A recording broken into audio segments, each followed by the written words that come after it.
Thank you for being here, Matt Hermann. A lot of our fans probably know you from your a podcast, Talking Fussball, that you've done for several years now. How long have you guys been doing that now? I believe this is actually this is year 11 for talking football. Oh, where does the time fly? Where does the time hmm fly? Prior to that, you were a Bundesliga correspondent for Deutsche Welle, the German global news broadcaster, right?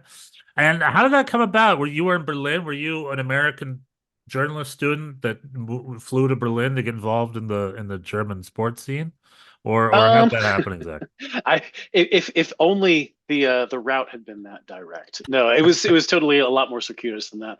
I mean, I studied journalism as a master's student. I didn't actually do it until at that level, um, and worked in New York for a few years after finishing. I went to a journalism school there, um, but wasn't really happy with the jobs I was getting, and I was like, I just want to go out into the world and report. So Well, I got this, what kind I of got gigs? this Sorry to journalist. interrupt, but what No, kind of it's all gigs good. did you get in New York? I mean, they were good. But they were like all sort of pretty low level, like editorial assistant, fact checker. Um, Applied for some like sort of personal assistant jobs. Sure. I mean, it was not a bad like set of things I was doing. I just was getting a little bored, basically. Right. And I wanted to go out and try a little bit more sort of direct reporting. And I ended up going on a journalist exchange fellowship to Germany. And also the same summer was the World Cup in 2006, and had been there previous and seen what a nice place Germany could be, especially when everybody's in a really good mood because of the World Cup. But I was just sort of in a rut in many ways. Went to Germany and sort of fell into the sports thing because I started working at Deutsche Welle in the radio, and they just needed more folks to be doing what we called then the sports report, the creatively titled sports report radio show, which is probably the first thing that you heard, if or of me anyway, if you were a DW listener in those days. I was. They wanted more people who were, who understood sports, who loved sports, who were willing to work on Sundays because that's when the show ran. Um, and it just sort of snowballed from there. I mean, I was always excited about the Bundesliga and having it as an option because, you know, the age that I am, I grew up principally in, the years when I was in school and in high school were like literally the years when North America didn't even have like a Right. Division 1 soccer league. Right. The Like I dark was days. in college by the time MLS started. So like I can't say that I had that formative boyhood, soccer watching experience. You didn't Uh, follow the so Charleston Battery religiously back in the early 90s, the late 80s? No, no. I'm a DC area person Ah, I originally, so gotcha. DC United was the team that I was excited for them to emerge, and it was exciting to see them emerge in the way that they did. They were pretty good right out of the gate, which was nice. But like, I had done a year of college in England in the '90s, and got into the sort of soccer culture, and watching it pretty much every week on the television, or trying to get to the stadium. Although I was in Manchester, so tickets for United were incredibly expensive because this Sure. was like them at the beginning of their like dynasty period, Hmm. and City had just been relegated from the championship down another rung. So they had basically gone from second tier to third tier the year that I was there, and it was just a very depressed fan base. So like, I didn't get to go to that many games.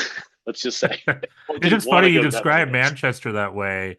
It's so alien to what it is now. I mean, how times have changed, right? Oh my God, yeah, yeah, yeah, yeah. But yeah, I mean, ended up at Deutsche Welle, sort of made sports my niche, which I was very happy to do. I mean, I've been basically somebody really into soccer and soccer culture for most of my adult life, and getting to live in a place where that's really a big deal, and sort of live it not only as a fan, because I did go to tons of games outside of my journalistic work, but to go and report, and to go make interesting content about the Bundesliga was quite cool.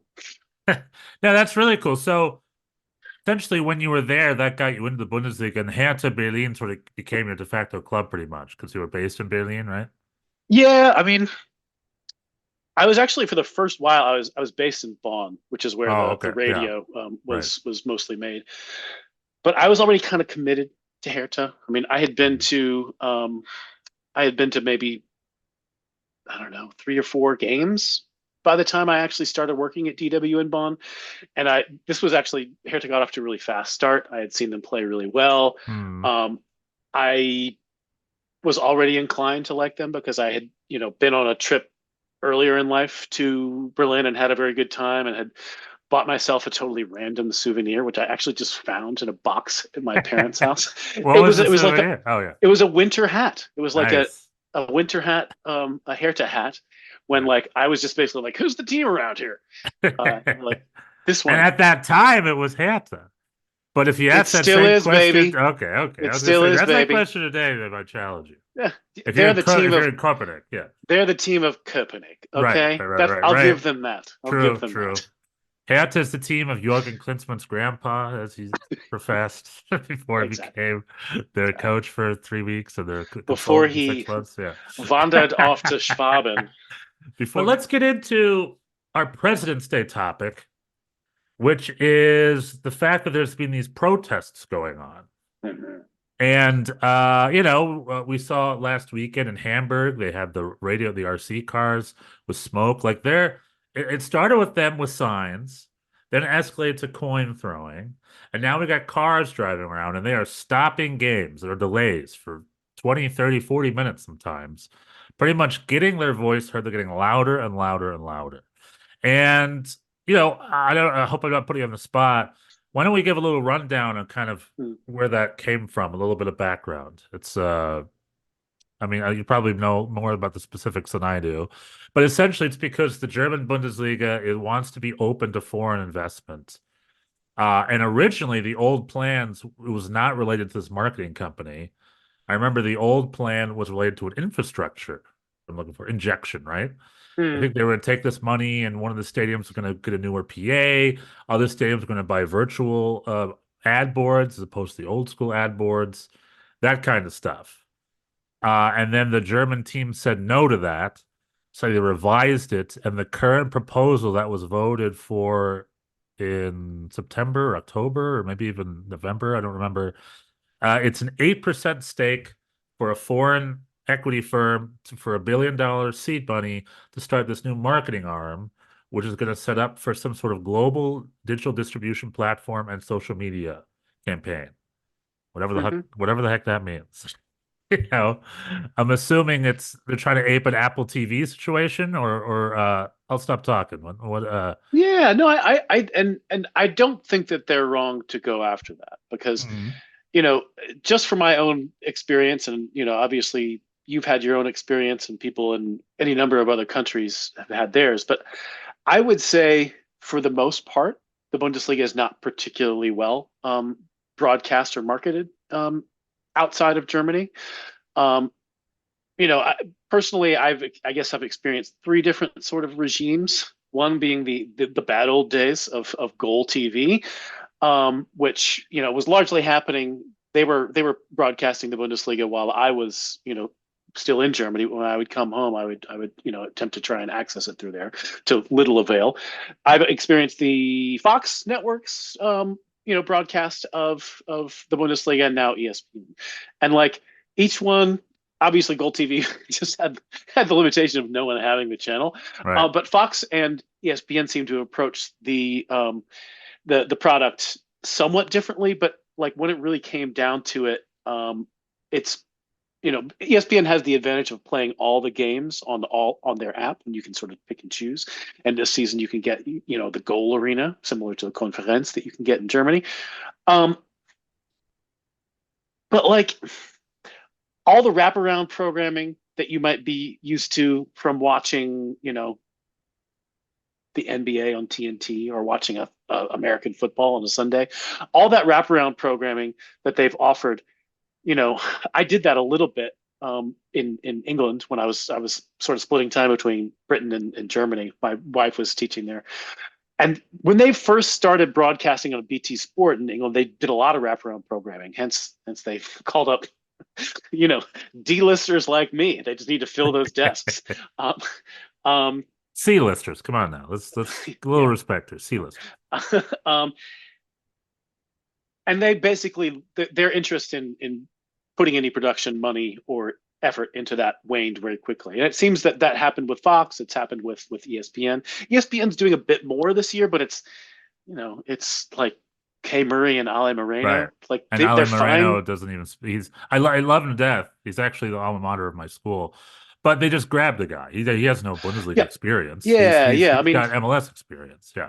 sure. Yeah, I Uh, mean, uh, obviously he's an experienced broadcaster and he's a player who understands like professional atmospheres, but like right. I don't think he really. It seems like he's had a bit of a learning experience over the course of the season with the Bundesliga, and Mm, like my personal preference, like his sort of like tough guy curmudgeon act wears thin very very quickly with me. right. So like I typically don't watch that programming, but anyway, like you can always tell where a broadcaster's priorities lie Mhm. when it comes to creating wraparound content and maybe even creating like pre-prepared content, which is stuff that you play at halftime, those little Mhm. montages about. I mean, the DFL produces stuff like that, and Right. broadcasters can choose to take that, and some of them do. Sometimes they want to fill a little time, um, but ultimately, like I understand why the DFL wants to create its own like broadcast portal and why it wants to sort of market itself somewhat more um, boldly, let's just say, because their partner broadcasters sure as hell ain't doing it. Right. And I know that, like, at least in the mind of the people who are running the German Football League, the whole game is about sort of closing that gap with the Premier League. And to a lesser extent, I guess, La Liga, which, I don't know that is making all that much more money than the Bundesliga from overseas rights, but just for linguistic reasons, Mhm. similar to the linguistics reasons that make um, the EPL so popular in the United States. Like, people in Latin America are they tend to consume a lot of La Liga when it comes to non-domestic football. Um, so like Germany feels like it just needs to do something bold and like some sort of quantum leap needs to happen. And they think that maybe this investor thing is the thing that's going to do that. And I think the fans are first like they question whether the Bundesliga needs to take this bold step or make this quantum leap because they kind of like a lot of their intra-German football culture the way it is. Mhm. And also, and this I was kind of thinking about this, after you sent me this mail and wanted to talk about this, that like I feel like the people at the DFL um, see Bayern Munich as the solution, Mhm. which is to say, Bayern is the one team that has its shit together, brand wise, marketing Right. wise, like sort of community outreach. And I don't just mean, their own community, but like the whole broader global football fan community. I Like they remember understand these. Yeah, go ahead. I remember, sorry to interrupt. I remember when they opened offices in New York because I was in New York Mhm. at the time, and Yeah, even emailed them to try to work there. And they yeah. wrote me back saying our entire staff is going to come from Germany. They weren't hiring any locals. I was like, yeah, which I Well, could dream, I guess. they But did. They did. I know some of the people who were locals who my worked and there. then later, Yeah. my roommate started working for them. Yeah. Oh, So who was your roommate? a guy named Patrick Inferna. I don't know if you know him. He's a Oh, marketing. nice. He worked with Kick TV on YouTube, and he was also a Mm. freelance like marketing guy. So I just remember he texted me once that he was on a private jet with Thomas Muller as they were doing the U.S. tour, and he like I was just so jealous. It's just like Damn. like good for you, bud. He was doing. I couldn't even describe what he was doing. Social media, consultancy, sports, something super fancy that I can't get my hair.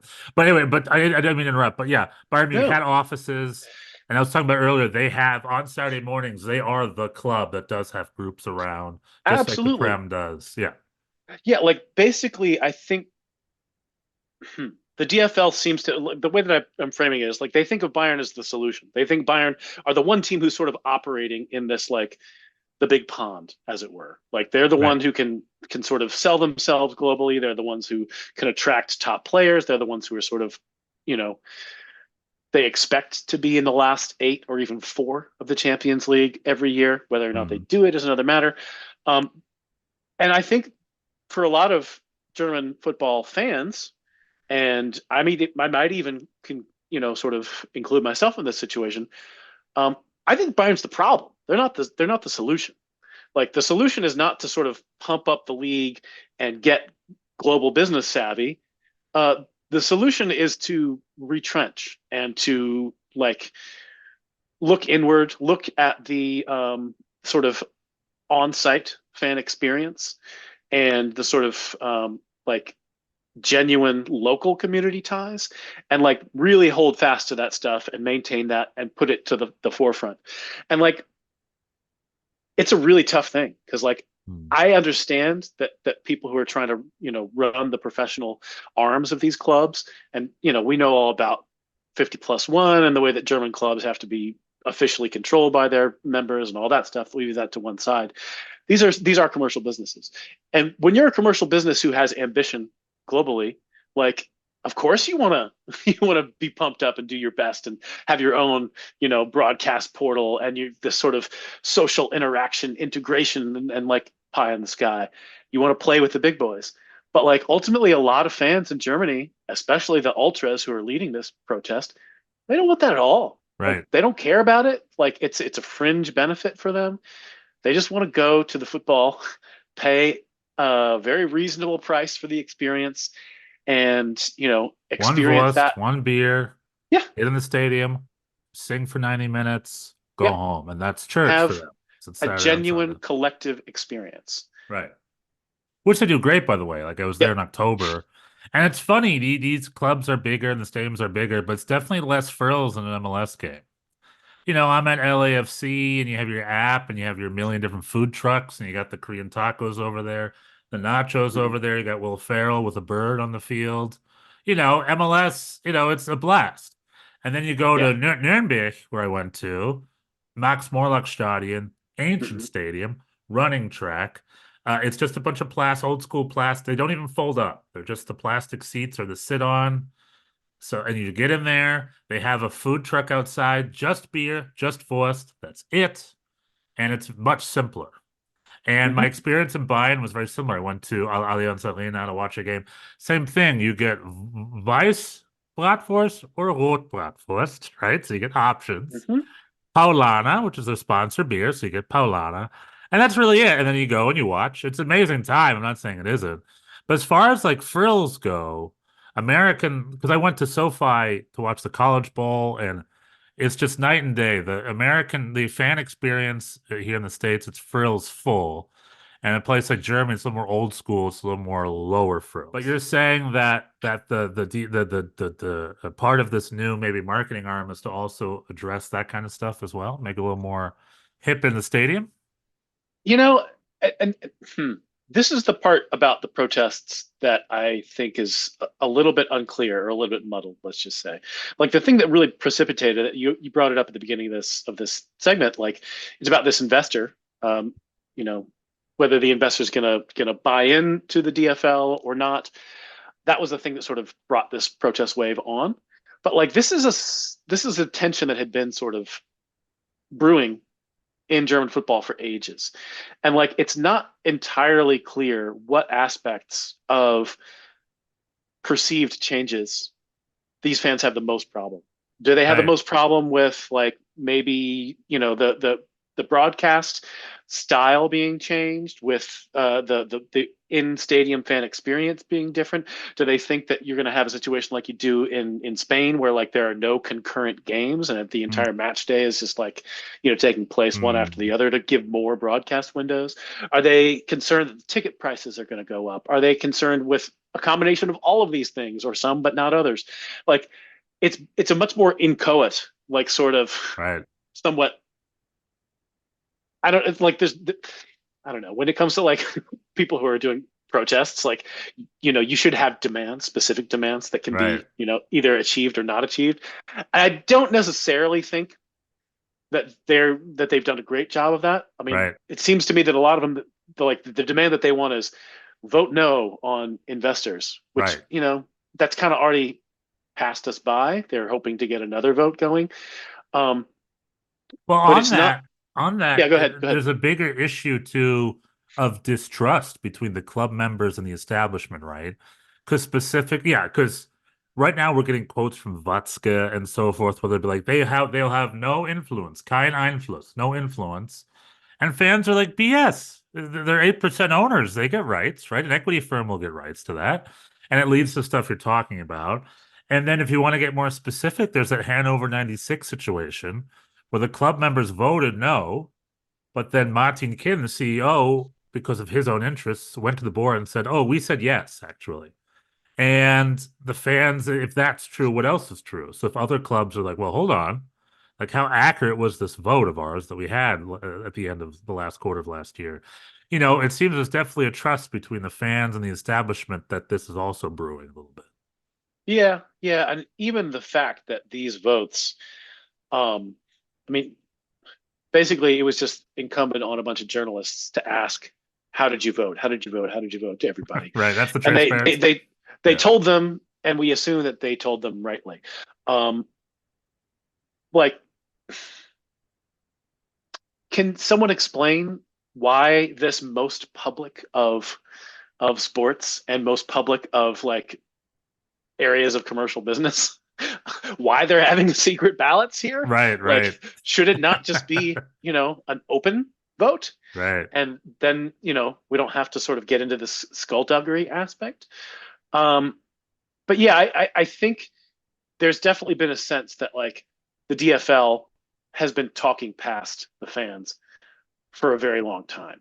And I think I don't know. I was listening to a good German language podcast, Rasenfunk, Hmm. which um, the host was basically trying to talk his way through these issues as well. And I think his main take was that this is a long-standing frustration among fans that like they don't think that the Bundesliga is actually presenting a good product. It's Hmm. presenting a product that like um, excites people. I mean, excites people. Yes, people still go. Yes, people still want to be with their friends, their fellow fans. Yes, people have like a specific club that like they're committed to, but like something has sort of broken down when it comes to like the entire system in terms of both like one team has won the league 11 years in a row. That is a terrible, terrible thing for Right. a league. Hmm. Like you're getting into, real bush league territory with that. Hmm. Um, and also there's a lot of teams that people don't want to see in the league. He didn't, this was not, coming from Rasenfunk, but I think that there's something to this. Sometimes I look at the league, especially now that my team, Hertha, is not in the league anymore. There's just a lot of teams that I don't really particularly want to watch, Yeah. either because they're, quote unquote, smaller clubs that don't have a lot of tradition or like um, history, or because they are, frankly, from small towns that don't really ring anybody's bell, like Hoffenheim or Heidenheim or Hmm. Zinsheim, for that Right. matter. Like, Right. you know,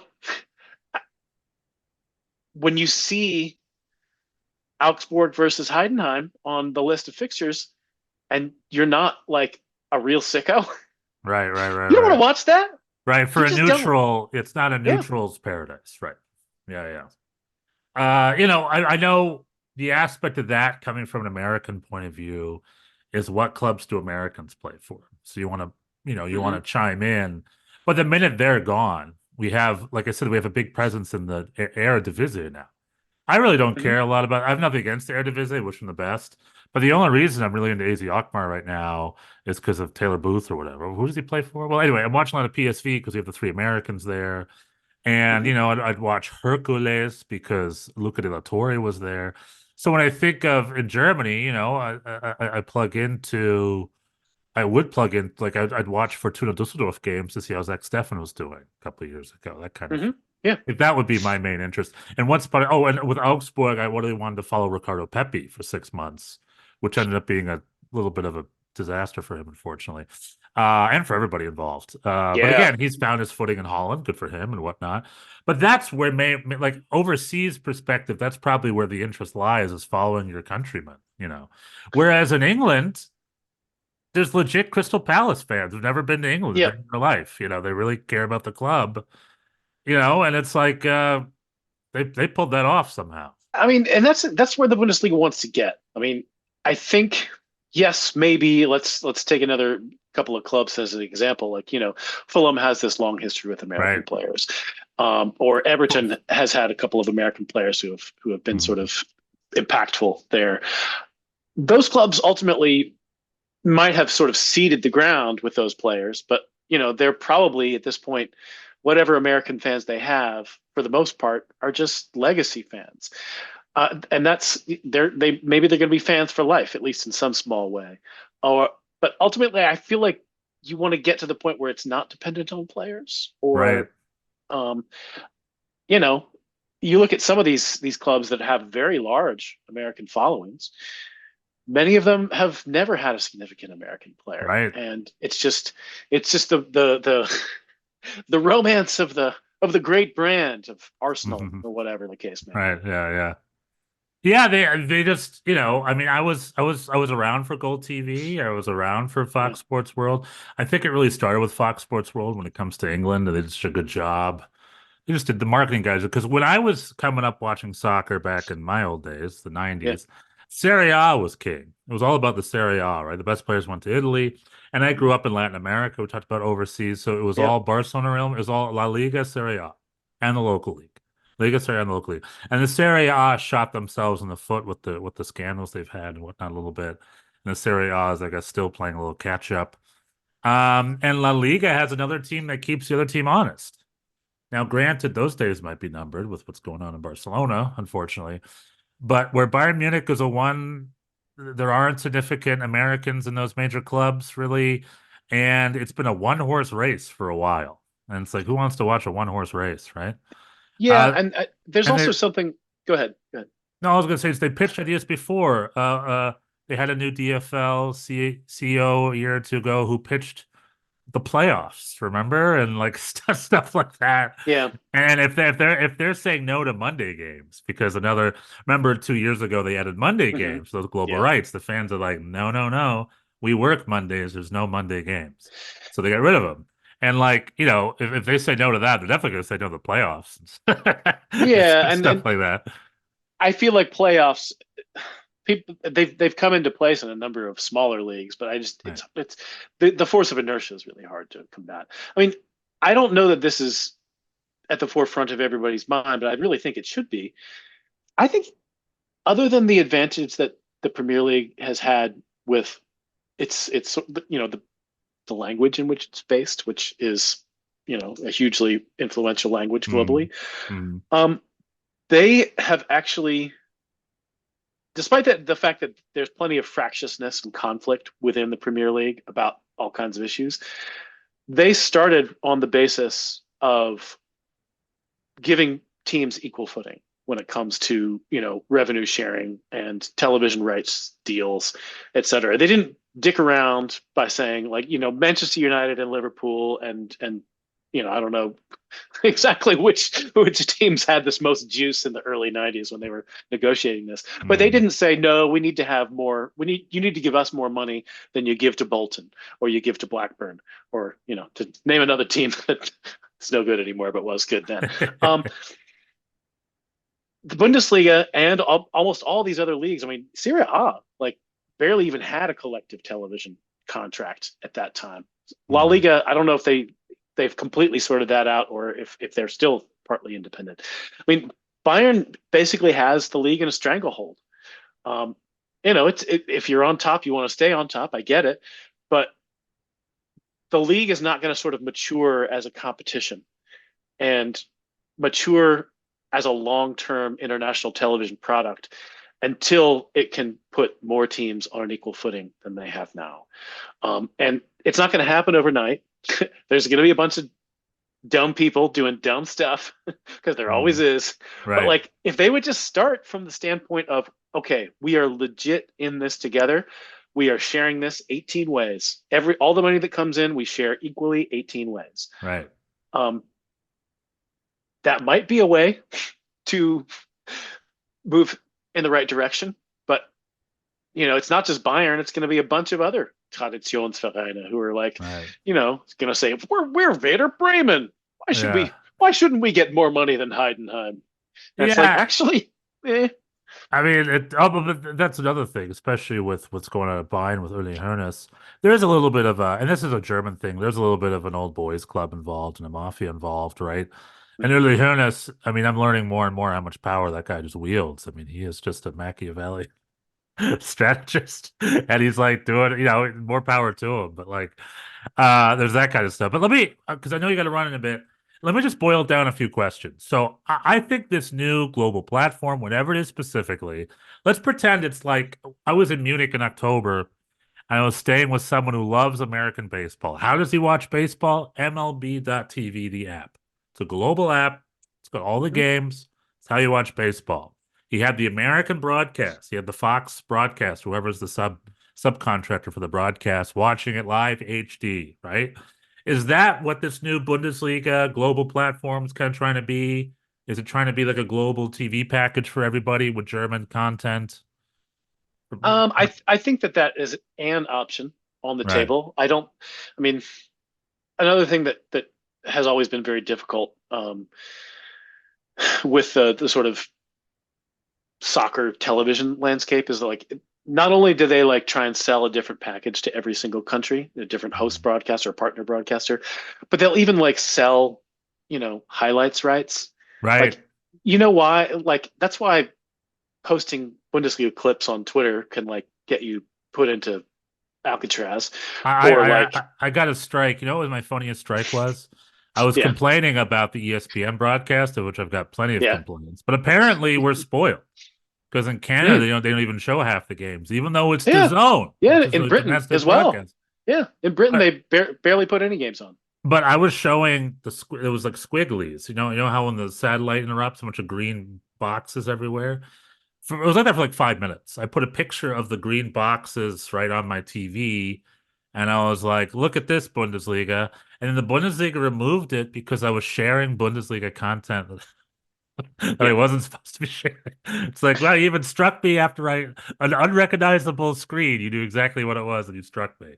yeah, and it's very strange because like Yeah, let people watch the highlights, right? What's the deal? exactly, Yeah, and because they want to make a few bucks by selling the highlights to the Sportschau, to right. Sky in Germany, to um, I think on in Germany on the internet, at least for a while, I don't know if this is still true. Like the Bild Zeitung newspaper had like exclusive rights to Bundesliga highlights for 24 or 48 hours or something like Right, that. right. Like they have all these like separate windows and separate Yeah. territories and separate like I think it would take a big sea change in like philosophy for them to understand that like you just actually need to take the blinders off, take the leash off, and be like, we are the place. We are owning our own content. This is the portal. You can get it here. You can post it elsewhere as long as you're sending people back to this platform. Right. I think that there's a lot of German minds are going to need to be blown before that's going to happen. I would love it for it to happen, but Which sort of leads to my next question, right? I guess my big question is now, correct me if I'm wrong, you're probably closest to me. Up until the late 90s, the Bundesliga clubs were considered nonprofits, right? And then in 2000, they invented the Deutsches Fußballliga, the DFL, which is sort of the for-profit marketing arm of the Bundesliga, right? If I'm not mistaken. Maybe even German soccer at large, maybe even the DFB. that's the top two divisions, first Right. and first and second Bundesliga. First and second. So Bundesliga 1, 5. So now I ask myself, they are the marketing arm. What's all this seed money needed? Can't the marketing arm just be like, all right, new strategy for, you know what I mean? Like, what's the dependency on this foreign investment? Can't the already established marketing arm of the leagues, can't they just make these changes from the money that they already have from within themselves? Do you understand what I'm saying? Like, what is I the need for this foreign $1 billion injection for this? um in part because it's a scale thing. I mean, I think some of the projects that they want to launch, if in fact they do get around to launching this sort of 360 degree everything, all highlights games Are all the games content going to be in all the YouTube time. VR where I can just do this? That would be amazing. I'd Right. sign up for that right You're away. it's Thomas Miller's going to wear a Yeah. backpack with a GoPro. Yeah, there we Um, go. I'll just sign um, sold. Sign me up. Sign me up. no, I think part of it is just that the project that they expect to launch might be very expensive, and they would need money for them. I think part of it is a sort of a know-how thing. I mean, the people who work at the DFL in marketing and in content creation, like they're good, they do good work, but there is more know-how and more stuff out in the world than they can encompass. And I feel like bringing in outside ideas and outside scale makes sense. And I think it also has a little bit to do with just, connections. I mean, sometimes when these like outside either marketing companies or private equity or the people who very often like an event will sell its rights to a sort of a broker who then sells to broadcasters and sells to Hmm. commercial partners. Some of it is about connections. I Right. think that they just want to hire people who can get them in the rooms that they want to be in with various global brands and global broadcasters to actually put some more heft behind their product, which they, I think, have struggled to do on their own.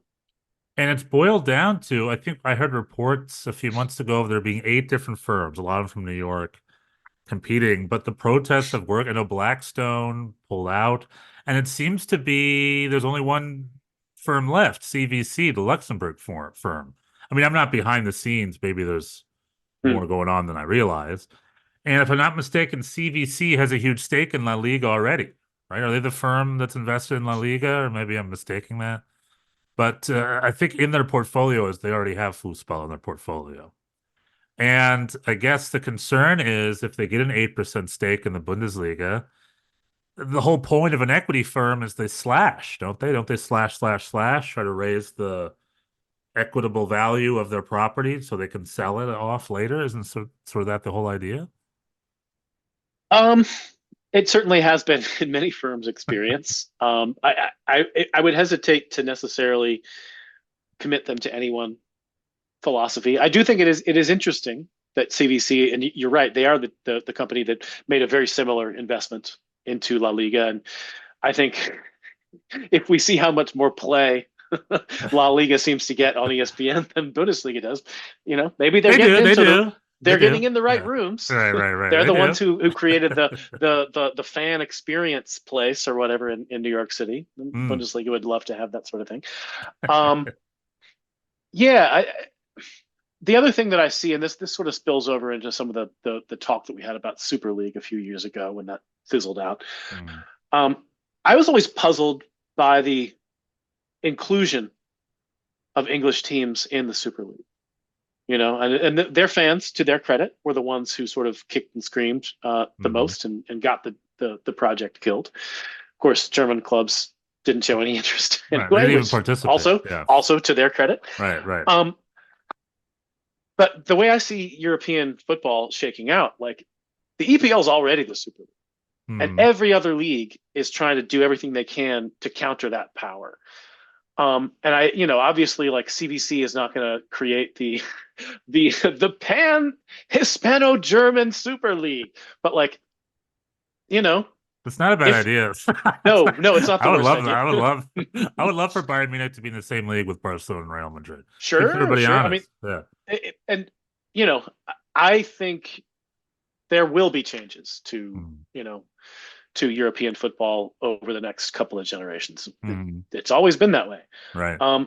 But like, if I would have to guess, I would think that like it's going to be the rest of the continent doing something in opposition or separate from England, because England, they've already got their Super League. Right. They've already got every single box ticked that all the other Yeah. clubs and leagues are looking to tick.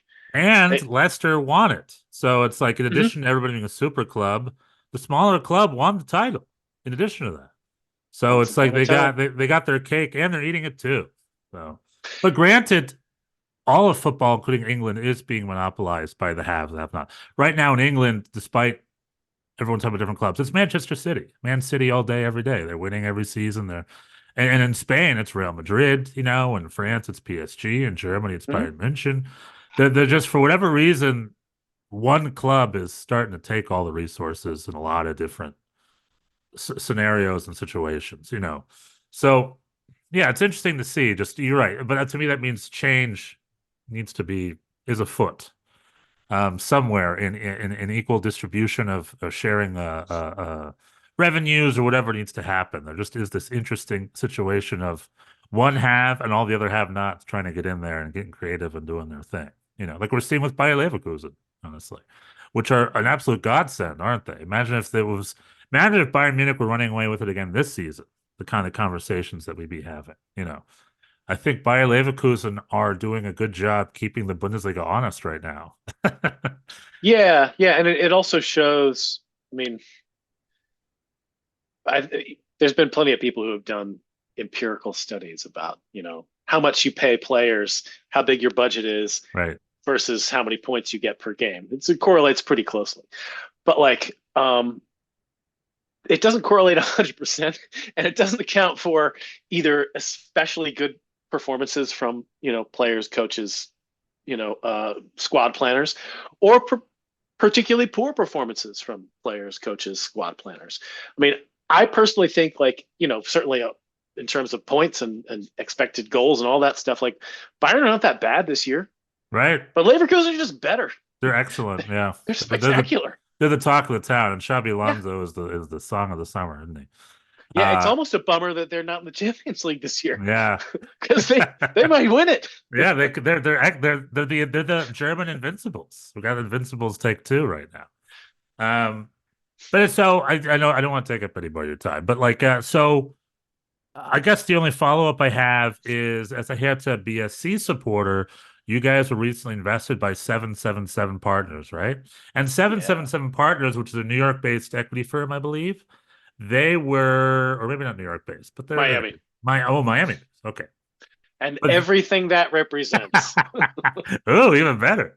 But they were also up for the Bundesliga investment, I think. They were on that short list or something. I know it's only been a few months, but what can you tell me about the 777 partnership with Hertha? Have you already seen some results, or is it you have to wait a little bit before you see what that means? Um, Because Hertha was close to losing their license, right? It was yeah, kind of yeah, a yeah, it was like a yeah. last minute.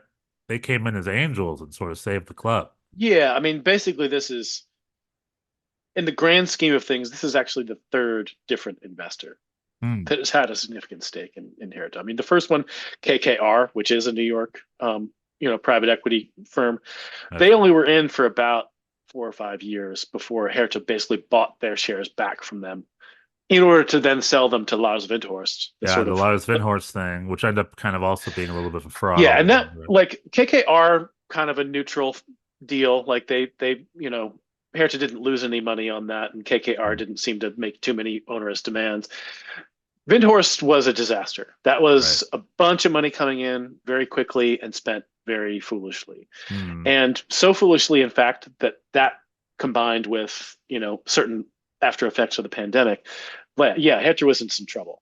They would have been in even more trouble if Windhorst hadn't been there during the pandemic. But the finances were in a bad state, and 777 came in and bought the shares pretty much off of Windhorst instead of Hmm. from Hertha. So Hertha tried to sort of present itself as having a big say in that particular deal, but really they were kind of like, we're just happy to be rid of Lars Windhorst.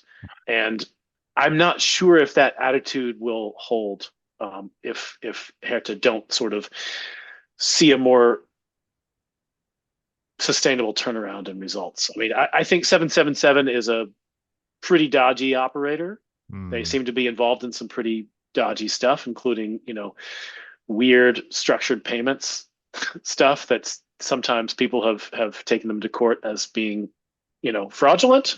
And, they have, not had a good, sort of financial performance in recent years. So I worry. I mean, Hmm. it hasn't really brought about much of anything other than Hertha keeping its license. So in that Hmm. respect, hurrah. Right. But I think I think long term, um, they need to think about an exit strategy from 777 because Hmm. it doesn't seem like a stable, sustainable business that's going to be great for them. Yeah, and you see with Schalke the troubles they're in, and they beggars can't be choosers. I think Schalke needs any angel they can get their hands on as well, and also Mhm. leads to the fact that once upon a time the Bundesliga lauded itself on its financial stability, and for the most part that's still okay. I mean, COVID didn't help anybody. Obviously, COVID was a hit for everybody, but it's not as financially stable as it once was, the Bundesliga gets a big criticism of being a farm league. And a club like Borussia Dortmund's supposed to be the Burger King to Bayern Munich's McDonald's, right? But their bottom line is clear. They need to make money off player sales. That's what they do. I mean, if winning the title happens, they're not against that. They're fine with Mhm. it, but they will not make any financial risks in order to win titles. Vatska's been very clear on that. And more power to them because they almost want a business and they have philosophies of where, blah, blah, blah. But, if all the clubs are just focusing on their bottom line, Bayern Munich's the only club left who can actually spend money to win titles. They're like, we have money. We're gonna buy Kim, and we're gonna buy Mazraoui, and we're gonna buy Harry Kane. We need to win. So, no other German club can do that right now. They have to be very creative. So, Yeah, they're playing a different game. yeah. So all are you thumbs up for the investment? You think you're excited about it? Or are you more on the German fans where it's like, the Fussball, let's keep it the way it is? If you had to views personally, if you had to put your name in the hat. I would say I'm mostly with the fans. Um, I there are certain steps that I would love to see the Bundesliga take when it comes to sort of interfacing with foreign fans because I am one these Right, days. right. I Me would too. love to Yeah. have I would love to have, a better marketed, better presented Bundesliga, but depending on what might need to be sacrificed to make that happen, um, I can't say that I think it's worth it. I mean, I think, German football, the way that it's sort of set up as a sort of a community asset rather than a pure commercial business is a great thing. I wish Right. we had much more of it in professional sports rather than less, even if that meant that, we wouldn't have as many teams in the Champions League or wouldn't. It's it's a tension when you have a league with, one club playing in a completely different poker game than the Right. rest. Right. It doesn't work all that well, and it's Yeah. beginning to break down. Yeah. Yeah. It's crazy. It's just crazy. How are we gonna fix it? How are we gonna fix this, Mr. Herman? How? But as long as we're there every Saturday watching with our voice and our beer, I guess things could be worse. You know what I mean? So, all right, thanks for coming on, bud. I really appreciate it. Yeah, no, happy to Do be you have here. anything to plug? You want to plug the podcast or anything Of you got? course. Yeah, talking foosball. We have shows out every week. These days, the format is we have a second division and lower leagues Right. pod one week, and then the following week we talk about the Erste Bundesliga. We also have a great Patreon with old historical content, really really cool stuff for folks who want to sort of go back in the years. But yeah, we've been doing it a long time. Hopefully we'll have the energy and money and time to keep doing it for a while yet. Well, when this new digital global super platform comes on, that's where we're all moving, right? And they need English language Bundesliga content, so let's get Uh, on that app, whatever they're doing.